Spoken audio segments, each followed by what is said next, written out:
Hey, listeners, it's Kristin. One quick thing before we start this episode.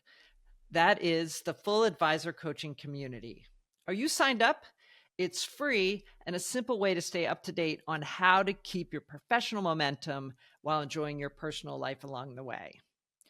You'll get regular emails from me, not too many, but I'll keep you in the loop on strategies that are working now, tactics worth trying, upcoming podcast episodes, free live training events, and I'll let you know what I'm reading and listening to. Plus, you'll be the first to know when I open new coaching programs and workshops to help you grow. I just need your name and email address so I can keep you in the loop. Go to fulladvisorcoaching.com/resources and look for that bright green box. Enter your name and email and you're in. Again, just go to fulladvisorcoaching.com/resources. Now on with the show. Hello, welcome to the Full Advisor Coaching Podcast with your host, Kristin Harad. Kristin, good to be with you. How are you? I'm great, Bill. How are you doing? I'm well, thanks. I'm well. I'm kind of intrigued by today's episode because you're going to take on a topic I know that you've done a presentation on and you've spoken quite a bit about, and it's something that you call middle of the funnel activity. But rather than me getting into it, why don't you lay out what today's episode is going to be about? Sure, absolutely. So, we've been talking about the business development ecosystem since the very beginning of this podcast, which is, all the ways that you can look at a firm level on how to grow the business. And, that can mean that you bring a lot more people in what we consider the top of the funnel by creating awareness and generating interest. It could mean that you're nurturing your clients to get more referrals, to get them to bring in more of their money or more share of wallet. And we just talked about that in depth on the last episode with John Prendergast. So that's kind of the other end. But in the middle, there's this area that is from the time when someone raises their hand and says, yes, I'd love to get to know more about you, either by signing up for some free information, coming to a webinar, scheduling a consultation. So they've introduced themselves to you in some way. And then all the way through, so from that point of the introduction, all the way through to when they become a client. So this is what I call the lead to client conversion section of the funnel, or the middle of the funnel, right? This is where a lot of opportunity can live for advisors, and a lot of people overlook it. So what I want to do today is kind of take you through the 4 steps that are in this lead to client conversion cycle, the follow-up marketing, if you will. So in this discussion, we'll be talking about kind of that handoff between marketing and sales. Because as a lead comes in, marketing's generated, they've gotten some interest, somehow they found out about you, they've come in, they've taken some action, and then at some point they become a prospect, have a meeting, have a consultation, and you're kind of crossing over into that, technical sales arena. Not that it ultimately matters. It's all part of the business development ecosystem, and we can make it a lot more effective if we can outline this 4-step system. So that's what we're going to do today. What happens is it all comes down to trying to help advisors get more conversions, right? So rather than focusing on how many more people can we get reaching out to us, this is how can we get more conversion of the people who have indicated interest to become a client? And so one of the objections I hear a lot, Bill, is that people go, well, we already have high conversions. We meet with people, we're converting 3 out of 4 or 5 out of 6. And I'm like, oh, great. Okay. But what they may not realize is that there's more opportunity there. You may have high conversions with the number of people who are already coming to see you. But what if there are people there who you don't know want to come in, who are sitting in that zone of, we have interest, we just haven't come in, right? So they haven't actually moved since they got onto your list, since they've been introduced to you. You don't know because they haven't reached out to have a consultation. You're saying basically, yeah, great. You got a great conversion rate on the 6 people that came to see you, but Yeah, actually exactly. in that room, maybe there were like 11 people who were possible for you, right? Right, right. So we want to try to free up more opportunities for you, because it sounds like, from if you have high conversions, that you are probably very good once you're in that meeting. So we just want to get more of those opportunities for you, so you can have more money overall, more relationships, more growth, by just increasing. Because there's a whole group of people you may not know. If you are not doing any kind of follow-up from the time they interact with you, you may not even know that they are there necessarily. And so this gives you more opportunity to have those conversations. And then another benefit of having this defined follow-up marketing system is that you can get faster conversions. So maybe someone who would have taken 90 days to 120 days to reach out, maybe you can get them to come in 30 days sooner, right? So then you're able to move them through the process faster, because we know this is a business where people stall, right? They don't rush to make an appointment. They're constantly putting it off because they really don't know what to expect, and they're kind of afraid of it. So can we communicate with people to get them in the door faster, so you can have that conversation sooner?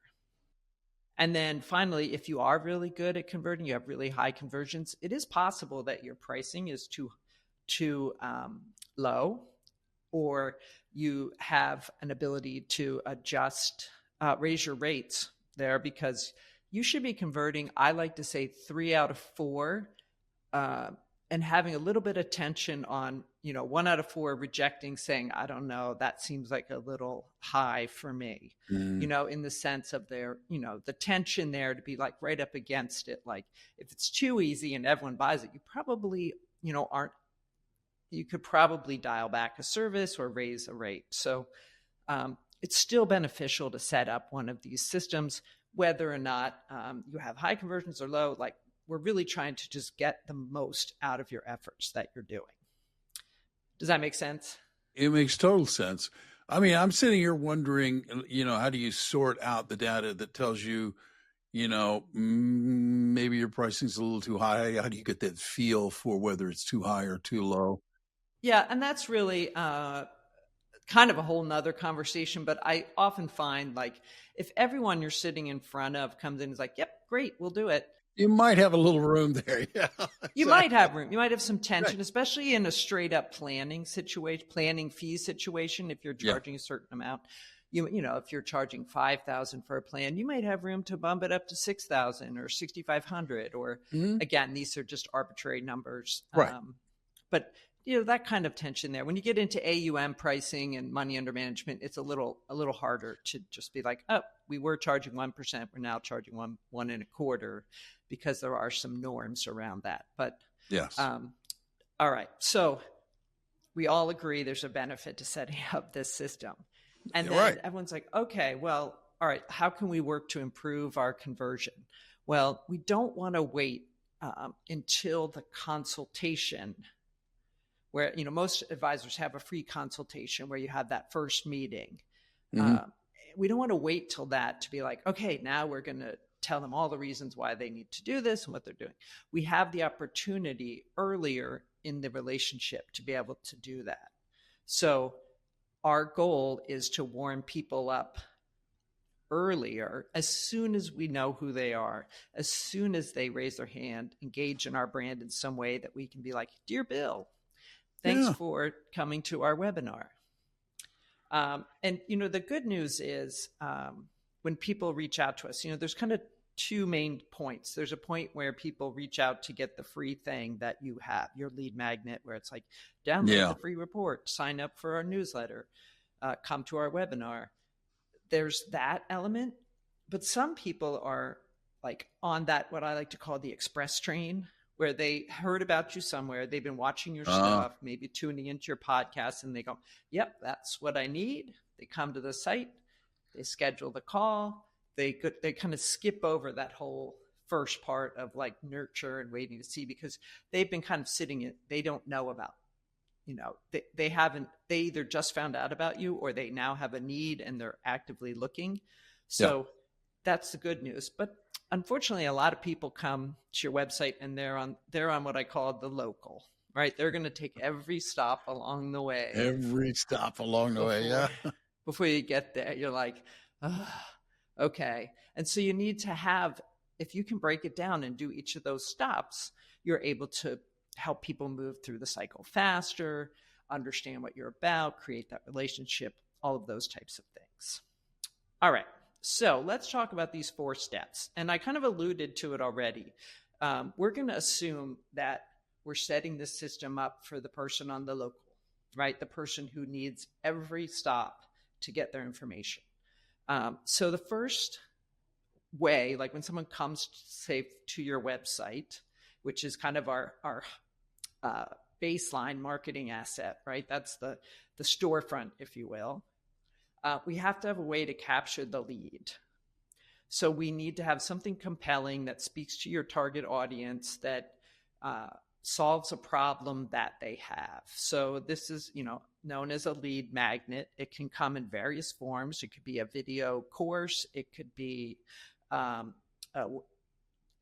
recorded presentation. It's usually a download, like a checklist or a guidebook or anything like that, where you're saying, hey, we understand you and we're solving that problem. So I would say at the very least, we need a way for someone to sign up for your mailing list. That's like, hey, get this directly to your inbox. I will say that rarely gets very much volume. So that's like the minimum entry point. And if you can elevate that to free content instead, you're going to screen in better people anyway. So that's kind of the first one. So we need a way to be able to get people in the list and do so with very hyper targeted content. So find a pain point, find a something that you can provide a solution to, and offer up a free guidebook there. So one example is, let's say that you have a wealthy target clientele and they're on the verge of retiring, and you know that one of the things they want to do is to be able to give back charitably in the world. So perhaps you create a guidebook that's like the charitable giving guidebook, how to contribute substantially and still feel secure in retirement so you can spend your time enjoying your grandchildren. That's saying, wow, we know about you. We know that you want to stay secure. We know that you want to give back in a big way. Mm-hmm. And we also know that you don't want to do it yourself because you have grandchildren and you want to enjoy time with family. So it's saying you value family, you value impact, you value giving, and we have a solution for you. Yeah.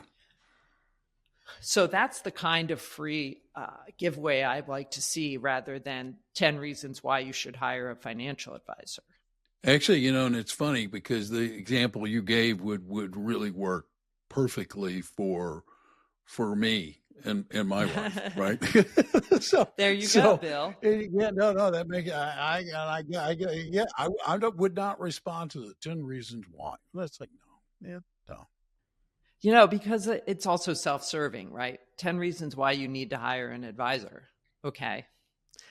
Who is that really written for? Exactly. So let's think about the other people, and people can do them around. If you have like technology executives that you work with, it's like you could do a piece around how to handle your options, how to handle your incentive stock options. That's a big area where you can really focus. So really dig in and don't worry about excluding others. You can always have more than one thing, but I find most people don't even have one that will solve a problem. So, okay. So step 1, we have a way to capture a name. Step 2, this one will seem very obvious. So step 1 is capture. Step 2 is contact, which is as basic as it gets. It's the initial delivery of this material that you promise. So you ask for a report, I send you the report. And then there's a follow-up sequence that goes with that to like warm up this lead, right? To let them know we understand you, we appreciate you, we know what you're up against. And so the good news is the technology is super easy around this now, from, let's say, for example, in MailChimp or ActiveCampaign or any of these email systems, you can set up what's called an autoresponder and just drip out people a drip sequence, if you will. And you can make it as complex or as simple as you want. But you should have at least 3 to 4 follow-ups off of that initial piece in a short period of time to say, hey, here's the piece that you requested, and you call out to it. You could follow up a few days later with a recorded video that might add additional context. They could follow up a couple more days to call out something in the document they might have missed. You could call out something a few more days later, asking, questions. You can keep going and going and going for as long as you want, but the goal is to stay in front of someone right after the time when they've shown interest. So that way you stay top of mind, because the chance of them actually acting and then say, oh, I'm going to take a consultation is very low in the beginning. You're still going to let them know through that whole sequence that when they are ready, they can schedule a free consultation. You always let them know what is the first step once they, when they're ready to engage, what is the next step they're going to take. So you let them know, but you continue just to provide value to sort of get that rhythm in and stay in front of them. I'm sure you've signed up for things before and you've seen this happen at various degrees. Sometimes it just drops off, and other times, people are aggressive and send out something every day for a month. It just depends on continuing to provide value. I will say that it's like, I'm going to speak to this point from a personal standpoint. Okay. I don't respond really well to aggressive, because I'm the kind of person who isn't shy about going back off, but I understand the value of you needing to be there, because I haven't made up my mind. I mean, I'm sitting around thinking they're making sense. And so that if you're engaged with me, as opposed to pressuring me, you're engaged with me. It's a much, that's the likelihood of a positive outcome from where you said is much, much greater. Yeah. I understand what you're saying. You just have to keep giving value and give value and give value, and let people know along the way in a non-pressure way, hey, if you're ready, if you want some help on this, if you'd like some guidance, you want a second opinion, just schedule a 30-minute consultation. That's all you need to do. We'll have a conversation. So you're just letting them know what they can do if they want to move, or they can sit quietly and consume. Okay, so you get through that initial contact phase. Then the third step is what I call the communicate stage, which is just a little different than the contact. The contact is kind of that immediate sequence. But then the communicate one-to-one, that's what this is called, communicate one-to-one. You're going to reach out based on the individual action or inaction of that lead or prospect. And the goal is to move them forward. So we're going to have it, they've been through the system and perhaps you prompted to schedule a call and they haven't done that. Then you have to say to yourself, okay, what are the next communications? Perhaps once a quarter, you send a direct ask out to them that says, hey, if you're interested, please schedule a consultation. Sure, they're on your mailing list. They're getting other things, and we'll get into that in a second. But we're looking at that individual. And so at the point when they reach out and say, this gets really important as we move over from lead to prospect. This is where the ball can be dropped. It's like, this is where you want someone to be. They reach out and they inquire, okay, I would like to engage with you. And this is where those express trained people come in, right? They come in and schedule right away. Like, I want to have a consultation. So if someone calls in, and yes, depending on your target audience, people still call in. It just depends on your audience, right? Some people who are younger, they're not picking up that phone. But Yeah. People approaching retirement, small people like to call and speak to someone. No matter what, the first inquiry where they submit the form or they reach out to you, what is the communication that the person who answers the phone is having? What are they saying? We want to be really clear on what the key talking points are. If someone emails you as an advisor and says, hey, I saw you on LinkedIn, I'm curious about this, or my friend told me about you, I'm curious about this, what is it that you're saying to them? How do you follow up with them? And then, ideally, once you've mapped that out, it's kind of like a flow chart. You take a look and you go, okay, so once they inquire, then they get to schedule. So the next thing they do is schedule. Now, some people have just come straight in off the website and scheduled, right? So we have them scheduling a consult. Is it easy to schedule? Have you made it very simple through using a Calendly or a OneSub, an Acuity scheduling? People get advice. Some advisors are like, well, I want it to be personal. I don't want to do that. People love to be able to pick their own appointment time. Yes, we do. Everyone wants to, and it's a huge hurdle. So hopefully we've all gotten past this and we're like, yes, we're doing this. It just makes it a whole lot easier. So then you want to look and say, okay, we've scheduled the appointment. What are the communications I get to make sure that I show up for the appointment, right? So each point along the way, we're like, oh, we could drop people there. Are we dropping a lot of people who say they'll come and then they don't show? All right, what do we need to do there? Do we need to actually reach out and call to confirm?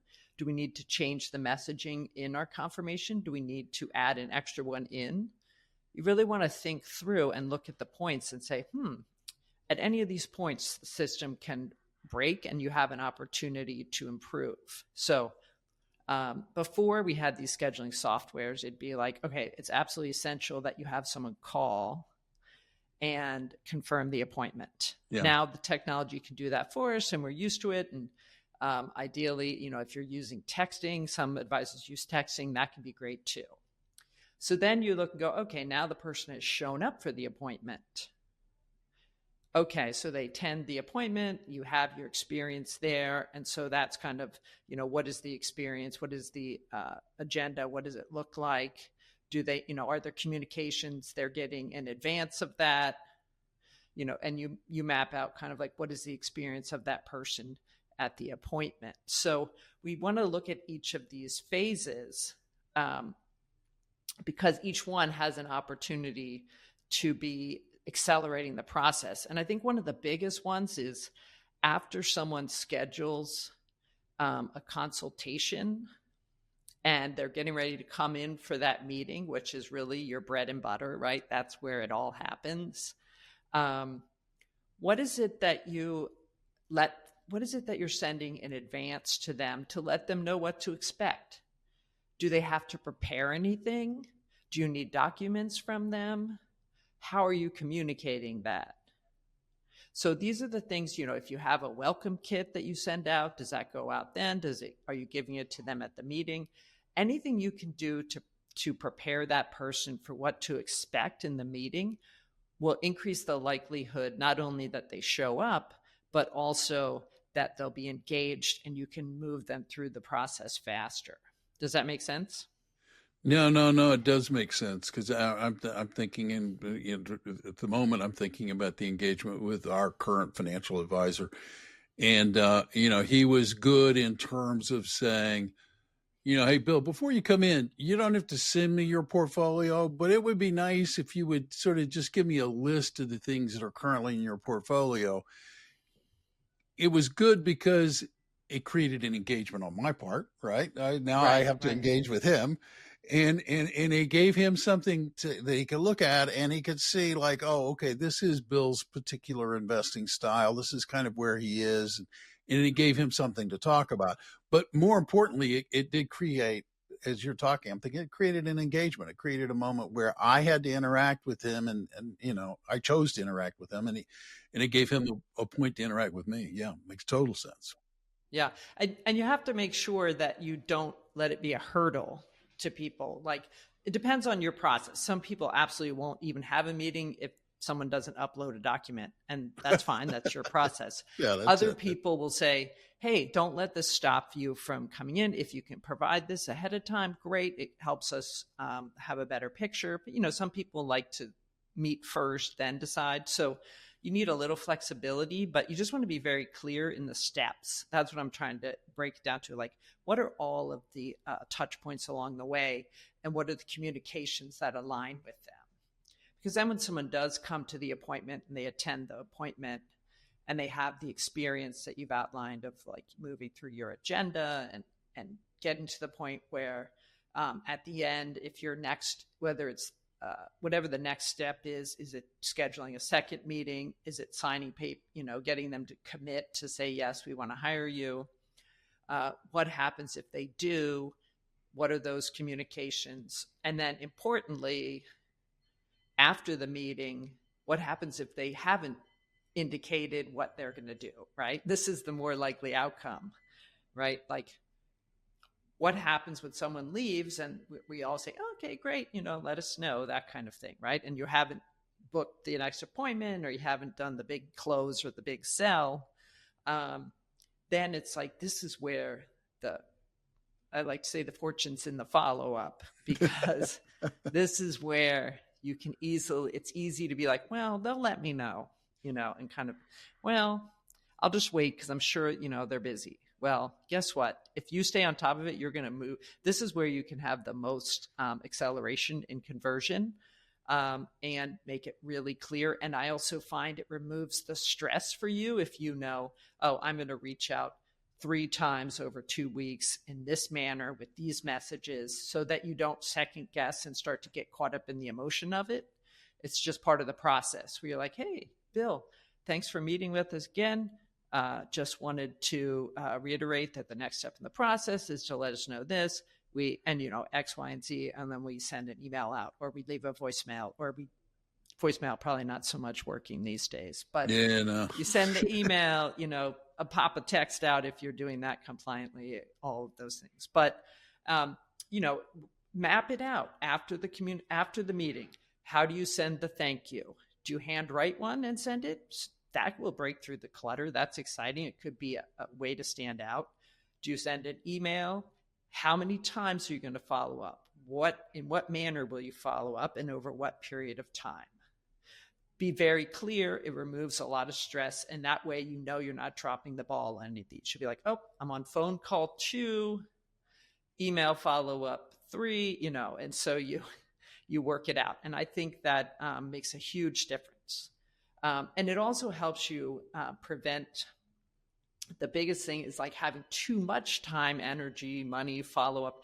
At some point, you follow your steps, and then you go, okay, I'm going to stop investing energy on this one, because you get to a point where you're like, I thought for sure someone was going to be a client, and you get caught up in it, and then you don't hear from them, and you're like, what happened? Follow your steps. And then know that we have, if you never hear from someone, or you never hear from a lead, or you never hear back from that prospect, you don't need to worry. They fall into what I like to call prospect purgatory, where you're like, I swear they were going to sign up, and now they're just kind of like, they've gone radio silent. And this is also an area for all of the leads who sign up for things and they never engage, right? Because your marketing list is an asset over time.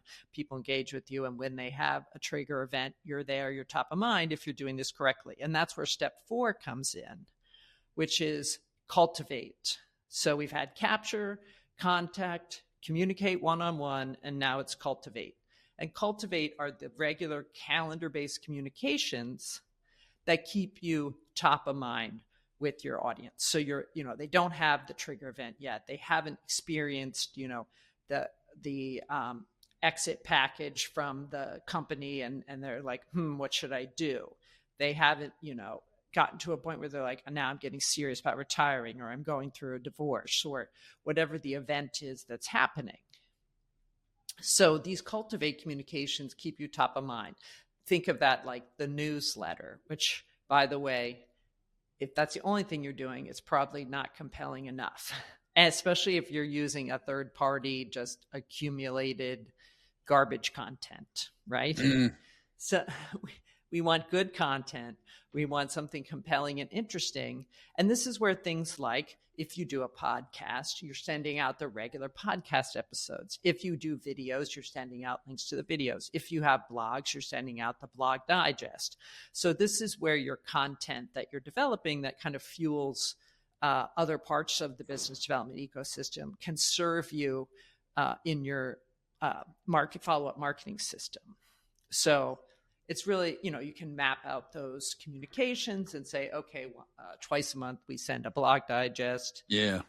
We do a newsletter once a quarter, or it's something like we do the podcast every 2 weeks. And so we send out the email every 2 weeks, and then we'll do a end of month roundup and some other things like that. So that's where we want to stay, just keeping that metronome in front of everybody. Like, hey, this is what we're doing, because we've all had the story where someone reaches out who heard you 7 years ago in some presentation or meeting or something. I was at my daughter's school for her a play they were doing. She's her sophomore year. And I was talking to a mom there, and the mom comes up to me and she goes, "Oh yes, we know you. We went to your workshop on new parent finances back when I had my RAA, which would have been okay. Yeah. It would have been 12 years prior." It Wow. was fascinating. I'm like, oh my God, just like, no, we still, that was so helpful. It was really just what we needed at the time. I never ended up working with them, but it was just so interesting. Actually, the two women who are in my V2 Leaders program right now, when I asked them, how did you hear about me? And they said, we've been on your list for years.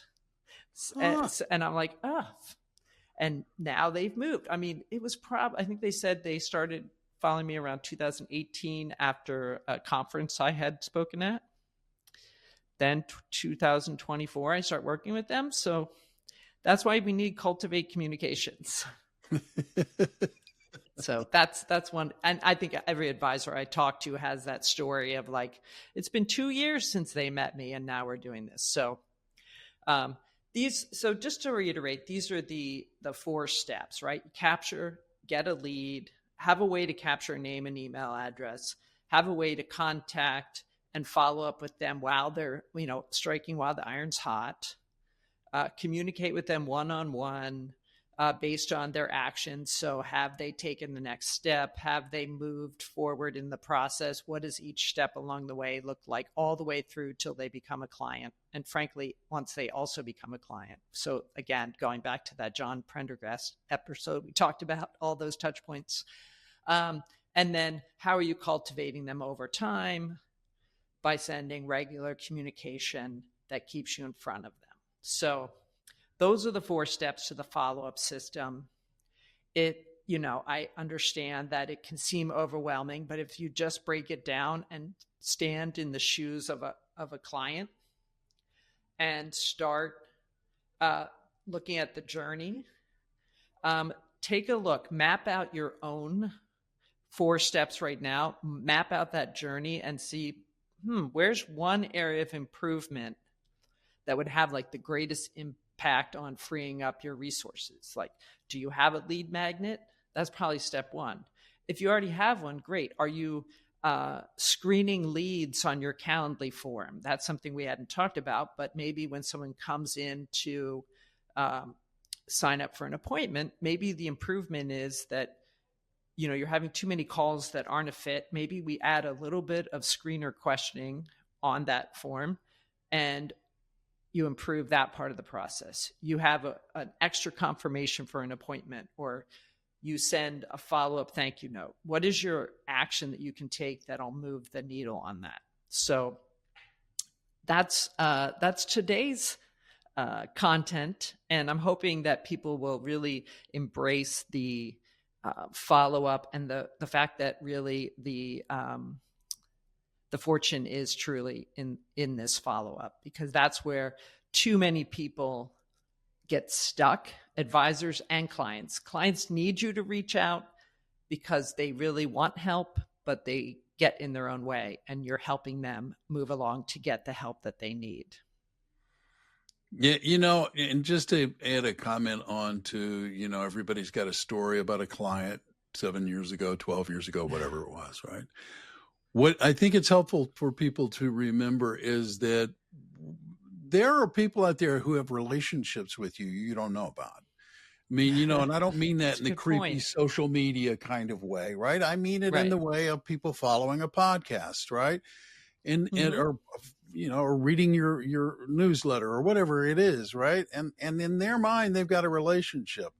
And it's like, that's good. That's a positive thing. That is good. You're right. That is a really good point, because I think of all the people that I feel like I know, even though I have no idea who I am, but I kind of count on their opinion. And that often comes in the form of podcasts or even listening to an audiobook or, reading something online. You're like, oh, that's one of my go-to sources. Right. Yeah. That's a very good point. And for those people who've been listening to you for a while, who feel like they have a relationship with you, but they don't know how to get a hold of you. Great. What is a good way for them to establish a better, more interactive relationship? How can they get a hold of you? Yeah. Well, they can go to the website, and we have fulladvisorcoaching.com/resources, and we have some free downloads for you. There's a growth acceleration toolkit. There's some other episodes of podcasts. There's other tools and templates there for you. You can download. You can hit the little button in the corner that says request a call, schedule time with me. You'll get a confirmation. You'll hear from me, and we will have a conversation. So those are two of the best ways to, dip your toe in. Or if you've been swimming around for a while and you want some help, hit the request a call button, and I'd love to have a conversation. Yeah. And for those of you who are just beginning this relationship with Kristin, one of the things that you can do immediately is follow the podcast, become a subscriber. That way, every time she drops a new episode, you'll be notified and you can give it a listen. I also would ask that if you like this podcast, if you, find it useful, if you find it helpful and find it interesting, share it with people, tell people about it. Word of mouth promotion is very much appreciated. It's a very powerful tool, and we would thank you for doing that, as a matter of fact. So until next time, I'm Bill Tucker on behalf of Kristin and everybody back at the office. Thank you for taking the time to listen today. We want to remind you, you can go out today and make today a great day or not. It is your choice. Thanks so much for listening. Until next time.